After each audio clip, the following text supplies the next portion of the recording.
옆 사람과 인사합시다. 우리 예수 안에서 승리합시다. 할렐루야. 예수 안에서 승리한 우리 무능교회교회 성도들이 되시기를 주님의 이름으로 축원합니다. 오늘도 선포되어지는 말씀을 통해서 여러분들이 신앙의 삶을 다잡아갈 수 있는 귀한 은혜가 있기를 다시 한 번 더 주님의 이름으로 간절히 축복합니다. 옆 사람과 한 번 더 인사합시다. 예수 안에서 승리합시다. 제가 두 번 강조하는 것은 이 시간에 조는 사람이 있기 때문에 그래요. 깨어 있어야 됩니다. 졸음이 오시거든 허벅지를 꽉 꼬집으세요. 하나님의 말씀보다 더 귀한 것은 없습니다. 오늘 본문을 보면 예수님께서 이 땅의 모든 성도들을 가지에 비유하시면서 내 안에 거하라 라고 말씀하고 계십니다. 내 안에 거하라. 예수 안에 살라라는 것이겠죠. 내 안에 거하라. 그리고 내 안에 거해야 될 이유, 예수 그리스도 안에서 살아가야 될 이유에 대해서 이렇게 말씀하죠. 나를 떠나서는 너희가 아무것도 할 수 없느니라. 우리가 예수 떠나서는 아무것도 할 수 없는 존재이기에 우리가 예수를 떠나서 살아가서는 안 되는 것입니다. 할렐루야. 여러분, 결과론적으로 한번 봐볼까요? 결과론적으로 보면 예수 떠난 인생은 실패한 인생이며 예수 떠난 인생은 한없이 불쌍한 인생이고 결국은 예수 떠난 인생은 결국은 낭패를 당할 수밖에 없습니다. 그러나 반대로 예수 붙들고 예수 안에 거하는 삶을 살아가는 신앙인들은 사랑하는 여러분 승리하는 삶을 살아가게 됩니다. 하나님께서 주신 그 은혜를 마음껏 누리고 경험하며 살아가게 됩니다. 그러니 사랑하는 여러분 우리가 예수 안에 살아가는 것이 그것이 옳고 맞습니다. 아멘. 예수 떠난 사람들, 예수 떠나 살아가는 많은 사람들을 보게 되니 그들의 삶은 모두가 다 실패한 삶을 보게 되어져요. 누가 있습니까? 사울왕이 그러죠. 사울왕이 하나님의 말씀을 놔버리고 불순종하고 교만함으로 말미암아서 하나님을 떠나 살아갑니다. 하나님을 떠나 살아가니 하나님의 영이 그를 떠남으로 말미암아 사무엘하 3장 1절을 보니 다윗의 집은 점점점 강하여져 가나 사울과 그의 집은 점점점 쇠하여져 가더라. 예수 떠난 인생이죠. 그리고 또 가룟 유다를 보십시오. 특별하게 12제자 가운데 택함을 받았음에도 그 놀라운 은혜를 받았음에도 물질 앞에 눈어두어서 예수 떠난 인생이 되어지고 맙니다. 데마도 마찬가지예요. 사도 바울을 통해서 전도여행에 동참하며 하나님의 나라를 세워가야 될 그가 세상을 사랑함으로 말미암아 예수 떠난 인생이 되어져 버리고 말아요. 그들의 인생의 말로가 어떻다라는 것을 우리는 성경을 통해서 증거받게 됩니다. 그런데 히브리서 11장을 보게 되어지면 하나님의 은혜 안에 거하고 예수 안에 살아가는 사람들의 명단이 쭉 나열이 되어져 있습니다. 그들의 삶을 보니 굉장히 고단하고 힘들고 어렵습니다. 우리가 역경이라 말할 수 있는 그러한 충분한 삶을 살아갔던 자들이 바로 히브리서 11장에 나오는 모든 믿음의 사람들입니다. 그 사람들을 보게 되어지면 늘 하나님의 은혜 안에 거하며 살아가기를 더욱더 굳건히 해 나아가고 예수 안에서의 삶을 선택하고 예수 안에서의 그 삶을 통해서 이기는 자, 세상이 감당하지 못할 자의 삶을 살아갔던 것이 바로 히브리서 11장에 우리에게 소개되어지고 있는 모든 믿음의 선진들입니다. 그리고 이후에 신약 성경을 보게 되더라도 정말로 그리스도 예수 안에서 승리하며 살아가는 모든 믿음의 사람들을 우리에게 소개해 주고 있지 않습니까? 우리 무능교회 모든 성도들이 예수 안에서 승리하시기를 바랍니다. 예수 벗어나면 실패할 수밖에 없습니다. 저희 교단은 아니나 제가 부흥사 중에 한 분 유명한 분을 좀 우리가 기도원을 통해서 관계가 되어져서 잘 알고 있는데요. 이분이 한 35년 전에 개척을 해서 지금은 경기도에서 한 5천 명 가까이 부흥되어진 교회가 있었습니다. 교회를 지하에서 막 개척을 시작했을 때에 곰팡이가 나고 사모님은 폐가 안 좋게 되어지고 그래서 1층으로 올라와서 열심으로 전도하고 부흥하게 되어져요. 100여 명, 200여 명 이렇게 쭉 성장을 하는 교회가 되어지는데 어느 날 큰 사고가 터집니다. 남전도회가 결성이 되어졌을 것 아닙니까? 한 200여 명 정도 되니 우리 교회 정도 수준은 되어지는 것 같아요. 그래서 남전도회가 모여서 이 호수로 이제 야유회를 가면서 요트를 탔나 봐요. 그런데 그 요트가 전복이 되어져서 남전도회 회원 6명이 그 자리에서 이 죽음을 맞이하게 됩니다. 여러분, 교회에서 한 사람이라도 사고가 나면 얼마나 큰 사건입니까? 그런데 무려 6명이나. 그러니까 교회에 아주 존폐가 놓여버린 큰 사건이었습니다. 그런데도 교회가 오늘날 저렇게 큰 교회로 부흥할 수 있었으면 그 6명의 집사님들, 남자 집사님들이 아니라 남자 집사님들은 하나님께서 불러 가신 거죠. 남아있는 6분의 그 집사님들의 아내 집사님들이었습니다. 이분들이 교회가 아주 풍비박산이 나고 모두가 다 교회를 떠나버릴 때에 이분들은 굳건히 그들의 자리를 지켰습니다. 그러면서 그들이 고백하기를 우리는 목사님 옆에서, 우리는 목사님과 함께, 우리는 예수 안에서의 삶을 살아가겠습니다. 그래서 그분 남편들의 모든 보험금을 다 교회를 위해서 하나님 앞에 헌금하고 오늘날에 이르기까지 수십 년 동안 교회를 세워 나아가니 하나님께서 그를 보시고 오늘날 5천 명이 넘는 교회로 하나님께서 성장시켜 주시지 않았는가 하는 생각을 합니다. 사랑하는 여러분, 예수 안에 살아갈 때 이와 같은 큰 은혜가 주어지는 줄로 믿으시길 바랍니다. 오늘 본문을 통해서 예수님께서 예수 안에 살라, 예수 안에 거하라 하신 이유가 뭐냐라는 거죠. 먼저는요, 나의 약함을 도와주시기 위함임을 믿으시기를 바랍니다. 사랑하는 여러분, 저와 여러분들은요, 세상의 모든 창조물 중에 가장 연약한 존재예요. 조그마한 눈에 보이지도 않는 그 모기 하나 때문에 성질 부리고, 그 모기 하나 물리면 독감도 걸리고, 조그마한 그 모기 하나도 못 이겨요. 그 정도로 연약한 존재. 아까 일부 예배 때도 제가 잠깐 말씀드렸습니다마는 얼마나 연약한 존재냐면 우리 양파 하나 깔려고 아둥바둥 눈물 흘리면서 살아가잖아요. 양파 껍질 하나 벗기려고 아둥바둥 눈물을 흘리며 살아가는데 그 다음 양파 껍질 앞에 무너지는 것이 우리의 모습이에요. 이 정도로 우리는 연약한 존재예요. 이 정도로 우리는 연약한 존재. 그런데 예수님께서 나의 안에 거하라라고 하심은 누구보다도 우리의 연약함을 아시기에 그 연약함을 하나님께서 도우시겠다라는 의도 아니겠습니까? 할렐루야. 고린도후서 2장 14절의 말씀을 보면 항상 우리를 그리스도 안에서 이기게 하신 하나님께 감사하라. 그리스도 안에서 우리를 항상 이기게 하신 하나님께 감사하라라고 우리에게 말씀을 하고 있는 것입니다. 그리스도 안에 있을 때에 우리가 강하여지고 그리스도 안에 있을 때 우리가 승리할 수 있다라는 말씀입니다. 우리는 하나님의 기대를 한 몸에 받고 있는 하나님의 모양과 형상을 닮은 하나님의 자녀들입니다. 하나님께서 처음 사람을 창조하시고 생육하고 번성하고 충만하고 땅을 정복하고 다스리라라는 이 놀라운 축복과 권한을 우리에게 주셨습니다. 그리고 이것은 명령이셨습니다. 그런데 하나님께서 주셨던 그 권한과 그 명령이 무색할 정도로 인간은 너무나 약한 존재이더라라는 것이죠. 하나님의 기대를 한 몸에 받은 그러한 존귀한 존재이지만 어떠한 일도 스스로 만들 수도 없고 어떠한 일도 스스로 할 수 없는 그러한 나약한 존재가 또 저와 여러분들이더라라는 거예요. 그래서 우리는 너무나 쉽게 무너집니다. 너무나 쉽게 방황하고 너무나 쉽게 실망해서 원망과 불평하고 너무나 쉽게 갈등하고 너무나 쉽게 하나님 앞에 쓰러지는 모습으로 부끄러운 모습으로 우리가 올 때가 한두 번이 아닙니다. 너무나 쉽게 상처받고 너무나 쉽게 상처를 줍니다. 그만큼 저와 여러분들 나약한 존재예요. 그래서 오늘 본문을 한번 보십시다. 4절 5절을 한번 같이 읽어볼게요. 4절과 5절입니다. 시작. 내 안에 거하라. 나도 너희 안에 거하리라. 가지가 포도나무에 붙어있지 아니하면 스스로 열매를 맺을 수 없음같이 너희도 내 안에 있지 아니하면 그러하리라. 나는 포도나무요 너희는 가지라. 그가 내 안에 내가 그 안에 거하면 사람이 열매를 많이 맺나니 나를 떠나서는 너희가 아무것도 할 수 없음이라. 아멘. 4절을 보니까 너희가 나를 떠나서는 스스로 열매를 맺을 수 없다. 5절의 말씀을 보니까 아무것도 할 수 없는 존재라는 것을 분명하게 명시해서 우리에게 지금 가르쳐주고 있습니다.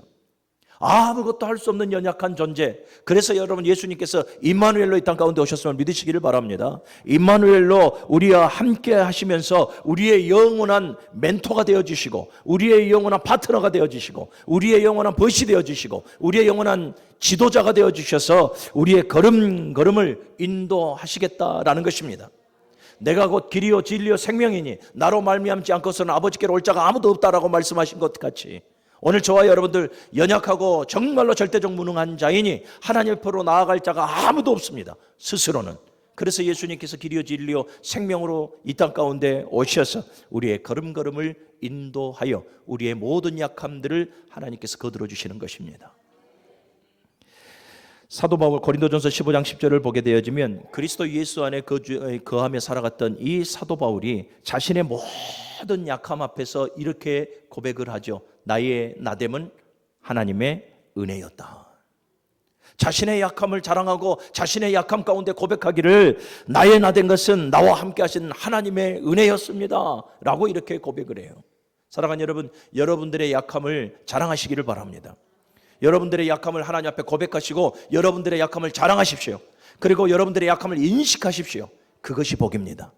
그래야 나의 약함을 보충하시고 나의 약함을 도우시고 나의 약함을 통해서 하나님의 능력과 하나님의 영광을 드러나게 하실 그 하나님의 간섭하심이 내 삶 속에 있으니 나의 약함을 자랑하시고 하나님의 은혜를 경험하는 성도가 되어주시기를 주님의 이름으로 축원합니다.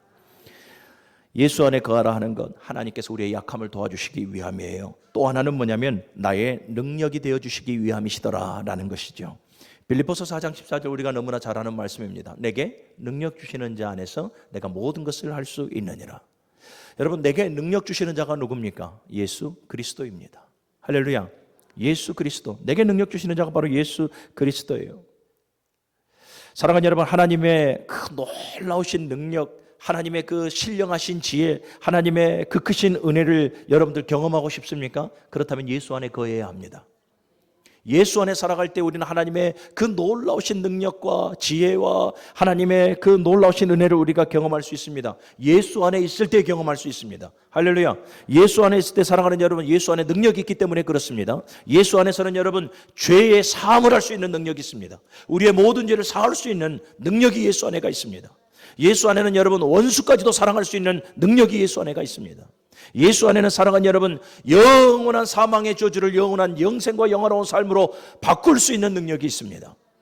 예수 안에 사랑하는 여러분, 우리의 모든 약함과 우리의 실패와 우리의 저주와 우리의 모든 질병을 치유하고 위로할 수 있는 능력이 예수 안에 있습니다. 그래서 우리는 예수 안에 살아가야 하는 거예요. 할렐루야. 우리 무능제일교회의 모든 성도들이 예수 안에 살아가서 정말로 매사 승리하는 성도들이 되어주시기를 간절히 소원합니다.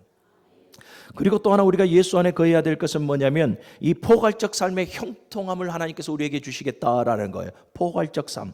우리 7절의 말씀을 한번 같이 읽어보겠습니다. 7절입니다. 시작. 너희가 내 안에 거하고 내 말이 너희 안에 거하면 무엇이든지 원하는 대로 구하라. 그리하면 이루리라. 아멘. 이 7절의 말씀 언뜻 보기에는 너희가 구하는 모든 기도에 내가 복을 주겠다, 응답하겠다 이 말씀으로 되어지는데 물론 틀린 말씀은 아닙니다. 그런데 이 7절의 말씀은 비단 우리의 기도의 제목에만 국한이 되어져 있는 것이 아니에요. 기도의 제목에만 복을 주시겠다라는 의미가 아니라 예수 안에, 여러분 예수는 누구십니까? 곧 말씀이죠. 말씀이 육신이 되신, 그러니까 예수는 곧 말씀이에요. 하나님의 말씀, 하나님의 선하신 뜻이에요. 곧 하나님의 말씀에 순종할 때에 우리가 형통하다라는 거예요. 여호수아 1장 8절 이하의 말씀을 보면 기록된 말씀을 지키면 네가 형통할 것이다 라고 말씀을 하고 있어요. 기록된 말씀을 지키면, 사랑하는 여러분, 하나님의 은혜, 하나님의 능력, 하나님의 지혜, 이 모든 하나님께로부터 오는 그 토부, 좋은 것들, 선한 것들을 우리가 이 기도를 통해서 포괄적으로 경험할 수 있다라는 것을 우리에게 말씀하고 있는 거예요. 아멘. 기도라는 수단을 통해서 말하는 거예요. 사랑하는 여러분, 우리가 예수 그리스도 안에 거하며 살아갈 때에 우리는 형통할 수밖에 없고 평안할 수밖에 없습니다. 할렐루야. 우리가 왜 마음속에 평안을 빼앗겨 버립니까? 우리가 왜 매사 형통하지 못합니까? 예수 그리스도 안에 삶을 살아가지 못해요. 말씀이 치리하는 삶을 살아가지 못해요. 말씀 중심의 삶을 살아가야 되는데, 말씀을 딱 우리의 삶 속에 기준 삼고 살아가야 되는데 그리 살아가지 못해요. 여전히 자기의 소견에 오른 대로 살아가요. 그러다가 우리는 민망함을 경험하게 되는 거죠. 사랑하는 우리 문흥교회 모든 성도 여러분, 하나님께로부터 형통의 복을 받고 싶습니까? 평안의 복을 받고 싶습니까? 예수 안에 사십시오. 그것이 복된 삶입니다. 자, 그렇다면 예수 안에 살아가는 그리스도인들의 삶은 무엇이냐라는 거죠. 우리 모두가 다 예수 안에 살아간다, 우리는 늘 고백하며 살아가고 있거든요. 그러면 내가 예수 안에 살아간다라고 자부하고 확신한다면 그 근거가 있어야 돼요. 그 근거를 우리는 어디에서 찾아야 됩니까?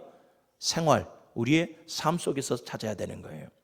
그래서 이것이 바로 신앙의 생활화예요. 신앙의 생활화.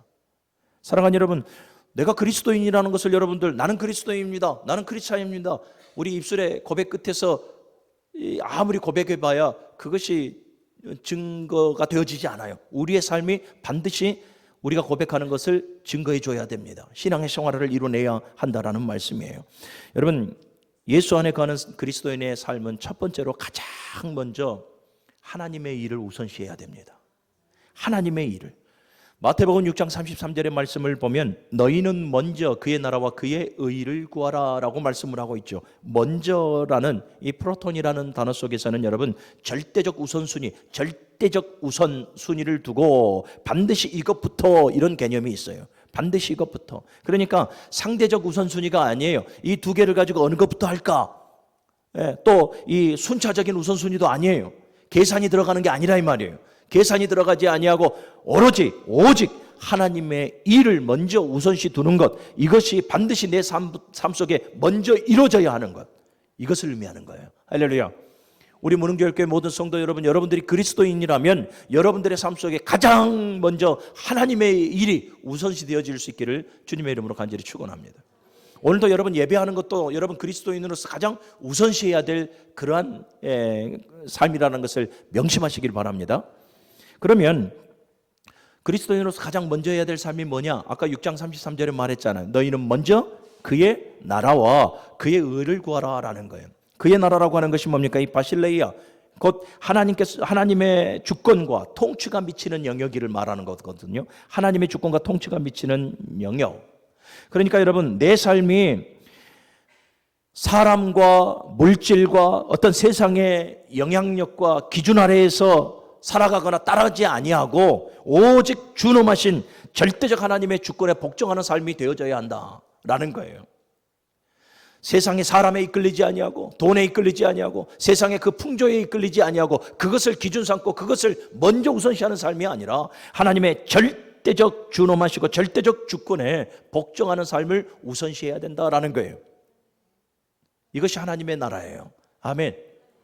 그리고 하나님의 의, 디카이오시네라는 단어인데 이 하나님의 의는 사전적인 의미로 봤을 때는 하나님의 속성에 적합하도록 요구하시는 하나님의 공의 이렇게 되어져 있는데 에베소서 1장 3절 이하의 말씀을 보면 우리에게 더욱더 자세하게 말씀을 해요. 하나님의 의라 하는 것은 뭐냐면 이 창세전에 우리를 향한 하나님의 그 선하신 뜻을 말하는 거예요. 우리를 향한 하나님의 선하신 뜻이 무엇입니까? 저와 여러분들의 영혼을 구원함에 있는 거예요. 그리고 구원함에 끝나는 것이 아니라 구원받은 자들, 하나님의 그 선하신 뜻대로 구원받는 자들은 하나님의 공의적 속성 아래에 살아가기를 원하신다라는 거예요. 하나님의 공의적 속성, 하나님의 속성이 뭡니까? 거룩이고 사랑이에요. 이것을 우리는 공유할 수 있어요. 그래서 공의적 속성이라 이렇게 말을 하는데 구원받은 성도는 살아간 여러분, 우리의 삶은 거룩해야 된다라는 거예요. 그리고 우리의 삶은 사랑으로 하나 되어져야 한다라는 거예요. 이것을 지금 말씀하고 있어요. 이것이 하나님께서 우리를 향한 하나님의 의예요. 구원받았다 여기서 끝내버리는 것이 아니라 구원받은 백성으로서의 삶까지 하나님의 의에 포함되어져 있다는 것을 여러분들이 명심하시기를 바랍니다. 내가 거룩하니 너희도 거룩하라. 내가 너희를 사랑한 것 같이 너희도 서로 사랑하라. 할렐루야. 그런데 우리는 이 하나님께서 우리를 구원으로 불러주셨는데 하나님의 거룩한 속성을 완전하게 이루며 살아갈 수가 없어요. 여기서 완전하게 거룩한 자가 어디가 있어요? 여기서 완전하게 사랑을 이루며 살아가는 자가 어디가 있어요? 그럼에도 사랑하는 여러분, 우리는 그리스도인들이기 때문에 하나님의 그 거룩을 위하여, 거룩한 삶을 위하여, 사랑으로 하나 되어지는 삶을 위해서 저와 여러분들은 최선을 다해야 합니다. 하나님의 이 절대적 의를 쫓아서 상대적 의의 열심을 우리가 가지고 있어야 한다라는 거예요. 물론 구원에 이르기 위해서 여러분 우리는 상대적 의를 가지고 구원에 이를 수는 없습니다. 내가 너보다 나아, 내가 너보다 신령하고, 내가 너보다 예배도 잘 드리고, 내가 너보다 믿음도 더 좋아, 이런 상대적 의를 가지고는 여러분 구원에 이를 수가 없어요. 하나님의 절대적 의로만 구원은 이루어집니다. 그런데 제가 말씀드리는 이 상대적 의라고 하는 것은 뭐냐? 절대적 의를 추구하기 위한 상대적 열심을 말하는 거예요. 아멘. 여러분 누가 있습니까? 대표적으로 노아를 보면 알죠. 노아의 당대를 보게 되어지면 모두가 그 마음에 계획하는 것이 악하였습니다. 모두가 사사기의 말을 빌어서 보게 되어지면 당시에 모두가 다 자기의 속에는 옳은 대로 살아갔던 사람들입니다. 그런데 노아는 상대적 의의 열심이 있었죠. 모두가 다 그 마음에 계획한 것이 악함으로 살아갈 때에 노아는 의인으로서의 삶을 살아가려고 몸부림쳤습니다. 노아는 하나님 앞에서 당대에 완전한 자의 삶을 살아가려고 몸부림쳤습니다. 노아는 하나님과 동행하는 삶을 살아가려고 말씀보다 성령보다 기도보다 앞서가지 아니하는 삶을 살아가려고 당대의 모든 사람들보다 더 열심으로 살아갔다라는 거예요. 하나님께서 그것을 의로 여기시는 거죠. 사랑하는 여러분, 저와 여러분들에게는 이와 같이 상대적 의의 열심이 있어야 될 줄로 믿습니다. 교만하라는 소리가 아니에요. 하나님 정말 거룩한 백성으로서의 삶을 살아가고 사랑을 통해서 하나를 이루며 살아가는데 정말로 저보다 내가 더 열심으로, 당신보다 내가 더 열심으로, 상대적 의의 열심으로 우리는 살아가야 한다라는 거예요. 이것이 하나님께서 우리에게 원하는 삶이니, 사랑하는 여러분, 예수 안에 거하는 그리스도인들은 하나님의 이 거룩한 일을, 그 선하신 일을 우선순위 두고 살아가는 것이, 그것이 맞습니다. 그렇게 살아갈 길을 주님의 이름으로 간절히 축원합니다. 두 번째, 예수 안에 거하는 그리스도인의 삶은요, 당연히 하나님을 기쁘시게 하는 삶을 살아가는 것입니다. 하나님을 기쁘시게 하는 삶. 여러분, 하나님을 기쁘시게 하는 삶이 어떤 것이 있을까요? 가장 먼저 히브리서 11장 6절의 말씀을 보면 믿음이 없이는 하나님을 기쁘시게 할 수 없다라고 말씀을 하죠. 그러면 사랑하는 여러분, 하나님을 기쁘시게 하는 삶, 우리 그리스도인들은요, 날마다 믿음으로 살아가야 돼요. 믿음으로 살아가야 돼. 믿음이 없이는 하나님을 기쁘시게 할 수 없다 하셨으니 당연히 믿음으로 하나님을 기쁘시게 하는 삶을 살아가야 하는 거죠. 이 땅에 많은 사람들이 방황하며 살아갑니다. 잘못된 길에서 방황을 해요. 그리고 자기가 추구했던 그 진리에 속아서 방황하며 살아가요. 그리고 생명을 잃어요. 삶의 가치를 깨닫지 못해요. 그래서 방황하며 살아갑니다. 그런데 여러분, 예수님께서 이 땅 가운데 오셔서 하셨던 말씀이 요한복음 14장 6절의 말씀, 내가 곧 길이요 진리요 생명이니 나로 말미암지 않고서는 아버지께로 올 자가 없느니라. 아멘. 우리는 이분을 믿어야 되는 거예요. 길이요 진리요 생명이신 예수를 믿을 때에 사랑하는 여러분, 우리는 방황하지가 않습니다. 우리는 올곧이 하나님께로 나아갈 수 있으며 진리 안에서 자유를 누릴 수 있으며 참 생명을 가지고 우리는 하늘의 소망을 안고 살아갈 수가 있음을 여러분들이 믿으시기를 바랍니다. 예수를 믿으십시오. 예수를 믿으십시오. 나를 향한 하나님의 신실하신 그 사랑을 믿으십시오. 나를 향한 하나님의 긍휼과 열심을 믿으십시오. 그래서 하나님을 기쁘시게 하는 삶을 살아갈 수 있는 우리 무릉교회교회 성도들이 되어주시기를 주님의 이름으로 간절히 축원합니다. 제자들은 늘 주님 앞에 꾸중을 듣습니다. 무엇으로 꾸중을 듣습니까? 믿음이 없어서. 믿음이 적은 자야. 믿음이 적은 자야. 사랑하는 여러분, 하나님 앞에 여러분들의 믿음이 더욱더 굳건하기를 구하십시오. 하나님께서 여러분들의 믿음을 더욱더 굳건케 하심으로 말미암아 여러분들의 신앙의 삶을 통해서 하나님께서 기뻐하게 되어 주실 줄로 믿습니다. 하나님을 기쁘시게 하는 삶 두 번째는 구별된 삶, 거룩하게 구별되어진 삶을 살아가야 한다라는 거예요. 로마서 12장 1절 2절의 말씀을 보면 너희의 몸을 하나님께서 기뻐하시는 거룩한 산 제물의 삶을 살아가라. 하나님의 선하시고 기뻐하시고 온전하신 뜻이 무엇인지를 분별하라. 다 무엇을 의미하고 있습니까? 구별됨, 거룩함이에요. 거룩함. 예. 사랑하는 여러분, 그리스도인들은 하나님 앞에 드리워진 인생임을 믿으시기를 바랍니다. 하나님께 바쳐진 인생이에요. 하나님 앞에 우리는 우리의 모든 삶을 하나님 앞에 드리는 삶을 살아가야 돼요. 그런데 우리는 하나님 앞에 드리는 삶을 살아가겠다라고 나름대로 고백하며 나름대로 결단하며 나아갑니다만은 그것은 우리의 결단과 우리의 고백에서 끝나버릴 때가 많아요. 내가 거룩하지 아니하면, 내가 구별되지 아니하면 우리는 하나님 앞에 드려질 수가 없어요. 하나님 앞에 구약의 제사법을 보십시오. 그 짐승이 제물이 되어지지 않습니까? 그 작은 짐승이라도 사랑하는 여러분, 흠이 있으면, 구별되지 않는다면 하나님 앞에 제물이 되어질 수 없어요. 이와 같이 저와 여러분들이 죄를 안고 하나님 앞에 나아갈 수 없으며 죄를 안고 우리는 하나님 앞에 드려지는 삶을 살아갈 수가 없습니다. 우리 무릉교회 모든 성도 여러분, 세상이 모든 죄가 나를 삼켜버리지 아니하도록 늘 깨어있기를 주님의 이름으로 간절히 축원합니다. 늘 하나님의 거룩한 백성 되어 살아갈 수 있기를 다시 한 번 더 주님의 이름으로 간절히 축원합니다. 예수님께서 제자들을 파송하셨을 때에 제자들에게 이렇게 말씀하시죠. 너희는 뱀같이 지혜롭고 비둘기같이 성결하라. 뱀같이 지혜로우라라는 것은 모사예요. 모사. 그러니까 여러 가지 복음을 증거하다가 여러 가지 환난을 당하고 여러 가지 역경을 당할 텐데 그리 되어지면 복음을 잠깐 외면하고 잠깐 숨어 있어라, 이렇게 하라라는 것이 뱀 같은 지혜가 아니라 끝까지 그 복음의 현장에 어떤 환난이 오고 어떤 어려움이 와도 뱀 같은 지혜를 가지고 끝까지 복음을 증거하는 자들이 되라 이 말이에요. 그리고 더 나아가서 너희는 비둘기같이 성결하라 라고 말씀을 하죠. 이 비둘기같이 성결함이 구별됨이에요. 거룩함이에요. 그러니까 누가 보더라도 세상 사람들이 너희를 볼 때에 너희가 구별되어진 모습이 되어져야 한다. 너희가 참된 그리스도인으로서 예수를 따르는 제자로서의 모습을 갖춰야 하니 너희들 비둘기같이 성결하라. 그런데 오늘날 너무 안타깝기는 교회와 성도를 향한 세상의 지탄의 소리를 들어보십시오. 얼마나 조롱과 조소의 소리가 크게 울려집니까? 왜 그렇습니까? 뱀 같은 지혜가 없어서 그렇습니까? 그것보다는 비둘기 같은 거룩함, 성결함이 무너졌기 때문에 그래요. 세상 사람들이 여러분 아직도 교회를 향해서 기대하고 있다는 것을 여러분들이 기억하십시오. 아직도 교회를 향해서 여러분들 세상 사람들이 조롱하고 조소하고 손가락질을 한다는 것은 뭔가 아직도 기대하고 있다는 거예요. 여러분 무관심이 뭔지 아시죠? 무관심은 완전히 끝나버린 상태를 의미하는 거예요. 그런데 교회를 향해서 아직까지 교회를 향해서 지탄하고 조롱하고 조소한다는 것은 교회를 향한 기대가 아직도 세상에 있다는 거예요. 그 기대가 뭡니까? 너희는 우리와 달라야지. 무능조의 교회 너희 성도들은 우리와는 달라야지. 그래도 너희는 우리하고 달라야지. 이거예요. 이게 거룩이에요. 그런데 오늘날 성도들이 거룩한 삶에 무너지니 사랑하는 여러분, 하나님의 영광을 가리는 행위가 되어지는 거예요. 물론 매일매일 그리스도인으로 거룩한 삶을 살아간다는 것 녹록지 않습니다. 쉽지 않아요. 왜 그러냐면 끊임없이 마귀가 우리를 템프테이션 유혹하고 또 내 안에 있는 옛 습성들, 내 안에 있는 아직도 살아있는 자아, 아직도 십자가에 못 박지 못하는 나, 내 안에 있는 나, 이러한 모든 것들로 인해서 우리는 갈등하고 충돌하고 그래서 거룩한 삶을 살아가지 못하는 것이 어쩌면 우리네 신앙의 현 주소이기도 합니다.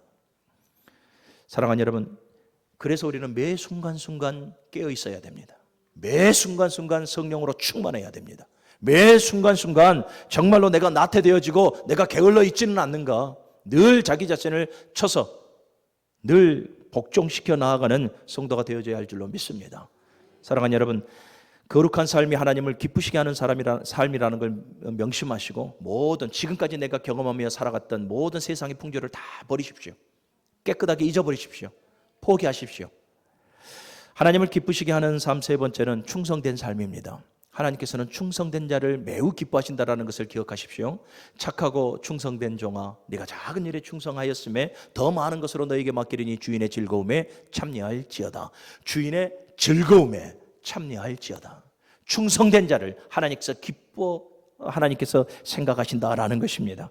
사랑하는 여러분, 예수님께서 충성의 본을 우리에게 보이셨습니다. 십자가 위에서 죽기까지 복종하시고 충성하심으로 말미암아 하나님의 구속의 역사를 이루었고 저와 여러분들을 구원하셨다는 것을 여러분들이 기억하십시오. 충성이 뭘까요? 주어진 미션, 주어진 사명 아래에서 그것을 완수하는 것, 끝까지 완수하는 것. 물론 이것도 충성입니다. 그러나 이보다 충성의 범위는 더 큽니다. 내 생각, 내 마음, 내 삶, 내 고백, 내 신앙의 결단이 내 삶 속에서 이루어지는 것, 이것이 충성이에요. 주는 그리스도십니다. 주는 하나님의 아들이십니다. 하나님, 내가 이제 그의 나라와 그의 의를 위해서 내가 열심으로 살아가겠습니다. 하나님, 내가 교회를 위해서 나에게 주신 직분을 가지고 내가 갖고 있는 달란트를 통해서 하나님의 영광을 드높이는 삶을 살아가겠습니다. 말로만 끝나버리는 것이 아니라 내 삶 속에 내 신앙의 고백이 이루어지는 것이, 이것이 주님께서 말씀하시는 충성이에요. 할렐루야. 사랑하는 여러분, 여러분들 하나님 앞에 어떤 것을 다짐했습니까? 어떤 것을 하나님 앞에 결기 있게 나갔습니까? 어떤 것을 하나님 앞에 고백했습니까? 그 고백이, 그 결단이 여러분들의 삶 속에 이루어지는 그 충성된 삶을 살아갈 수 있기를 주님의 이름으로 간절히 축원합니다. 사랑하는 여러분, 그리스도인들은 낮은 신앙의 수준의 삶을 살아가면 안 돼요. 신앙을 좀 끌어올려야 될 줄로 믿습니다. 저 이방인들처럼 무엇을 먹을까 입을까 마실까, 이것이 주가 되어지고 이것이 목적이 되어지는 그 낮은 신앙의 삶이 아니라 하나님의 나라와 하나님의 의를 추구하고 쫓고 하나님을 기뻐하시게 하며 살아가는 그 신앙의 수준의 삶까지 우리는 끌어올려야 될 줄로 믿습니다. 언제까지 먹을 거 입을 거 마실 거 이것을 주로 삼고 이것을 목적으로 삼고 여전히 이방인들처럼 수준 낮은 신앙의 삶을 우리가 살아가겠냐라는 거예요. 이제는 저와 여러분들의 신앙을 끌어올릴 시간이 되었습니다. 아멘. 에베소서 4장 13절 이하의 말씀을 보면 우리가 다 하나님의 아들을 믿는 것과 아는 일에 하나가 되어 그리스도의 장성한 분량이 충만한 데까지 이르리니 우리가 이제부터 어린아이와 같이 되지 말고 범사에 그에게까지 자랄지니라. 아멘. 모두가 성장해야 돼요. 모두가 하나님의 아들을 아는 일과 믿는 일이 하나가 되어짐으로 말미암아 그리스도의 장성한 분량에 충만한 데까지 이르러서 우리는 이제는 성장하는 수준 높은 신앙인들이 되어져야 합니다. 아멘. 수준 높은 신앙인들. 성도의 교제를 통해서도 마찬가지예요. 성도의 교제도 여러분 무엇을 먹을까 입을까 마실까 어떻게 잘 돼가요? 세상 일 나누는 것이 성도의 교제가 아니고 은혜를 나누는 것이 아니라, 사랑하는 여러분, 하나님의 나라를 위해, 하나님의 의를 위해, 또 교회를 위해서 하나님의 은혜를 나누는 그 수준까지 우리가 더 올라가야 되는 거예요. 예. 그것이 진정한 코이노니아입니다. 사랑하는 우리 무릉교회 성도 여러분, 그리스도인의 장성한 분량까지 성장하고 성숙한 수준 높은 신앙인들이 되어지기를 다시 한 번 더 주님의 이름으로 간절히 축원합니다. 마태복음 6장 33절, 우리가 해야 될 뒤에 하나님께서 하실 일에 대해서 언급하고 있죠. 너희는 먼저 그의 나라와 그의 의를 구하라. 그리하면 이 모든 것을 너희에게 더하시리라. 우리가 해야 될 일 뒤에 하나님께서 하실 일을 언급하고 계십니다. 이는 하나님께서 우리에게 원하시는 삶이 먼저여야 한다는 것을 지금 말씀하고 있는 것이죠.